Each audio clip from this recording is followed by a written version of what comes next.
Hey guys, what's going on? I'm out at the top of the world here,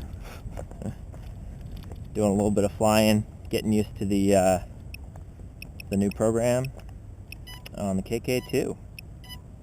I'm actually really excited about this setup. Turning down the auto level strength here. So KK, Captain Cook himself, came out with a lot of firmware changes in the last maybe 2 weeks. And this happens to be the latest. This is 1.5. Hands off. Can you tell which way the wind's going? Big changes.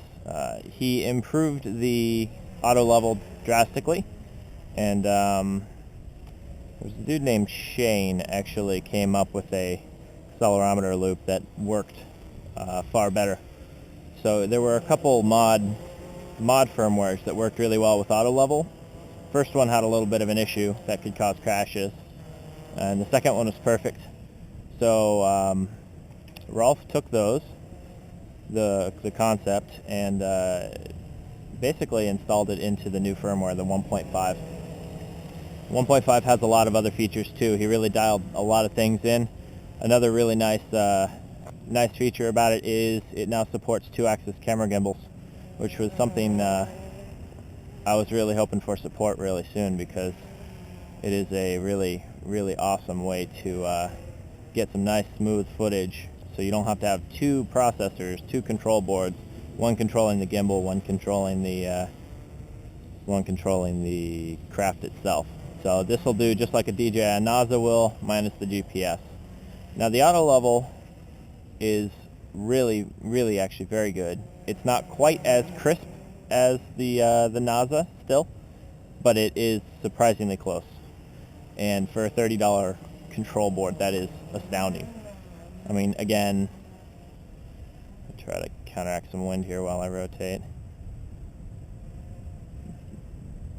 It's really surprisingly good. Big improvements. But this little craft is a little tricky to dial in the auto level. I have to turn the gain down significantly because it's got a good amount of power, and it goes into oscillations very fast because it's so small, such small momentum on the arms. But yeah, if you have a KK2, definitely go flash it with 1.5.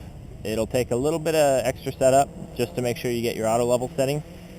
Generally, the people that are still running the stock firmware, the 1.0 or even 1.1, 1.2, they would not use auto level because it sucked. It was awful. I didn't even really mention it in any of my original videos because it wasn't worth mentioning.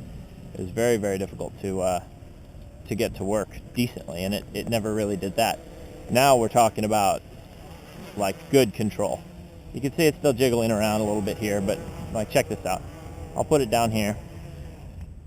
Okay, so the orientation is obviously all messed up, but watch, it'll just tip itself up.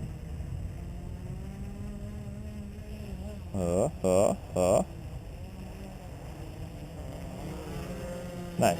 That was auto level on.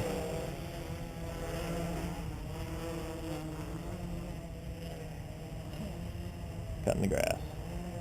Go down here. One prop completely stopped. I'm balancing it right now.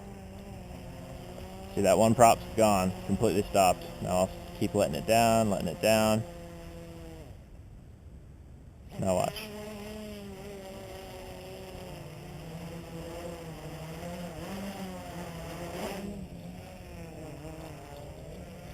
Really clean.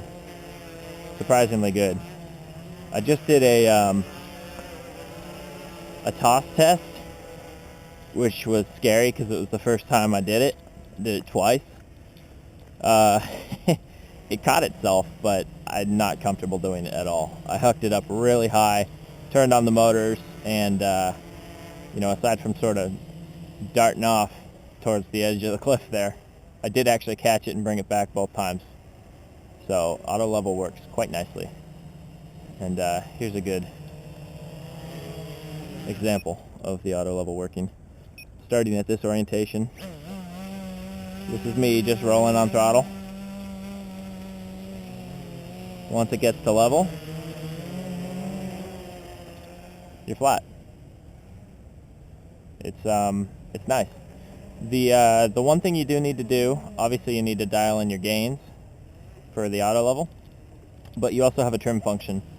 And the trim function is really essential because even though you may have calibrated the board on a flat surface, it doesn't necessarily mean that the craft flies perfectly flat and level at that angle. You know, there could be small variations in the motor angle, even, you know, the power of a prop. If a prop's deflecting more than another, that can affect things. There's a lot of different things.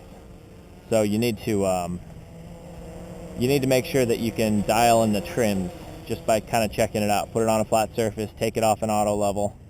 If it veers one way or the other, you can go into the trim and just slowly start dialing that trim in until it picks up perfectly level. Took me about 5 minutes to do mine, but now I know that it's just going to pick up like perfectly every time. This thing's just ridiculous. It's a great safety feature. You know, it still doesn't have GPS, no return to home, nothing like that, but my God, for 30 bucks, this thing flies so well. This is all auto level on. I haven't turned it off once.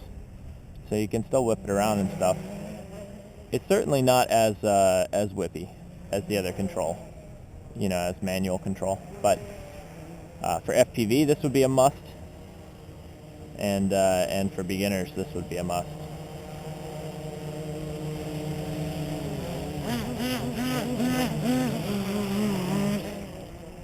You just throw it out there. Let's see here. I'm going to give it a baseball toss.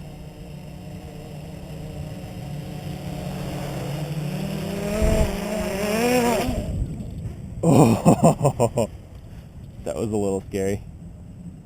Looked like one motor dipped for a second. Caught itself though. A little more power might have been better. Alright. Well, go flash the 1.5 firmware. I'm going to do a quick video on it, some of the improvements that were made in the recent revisions of the firmware. So look for a more instructional one. And subscribe. Don't forget to like. And have a good day.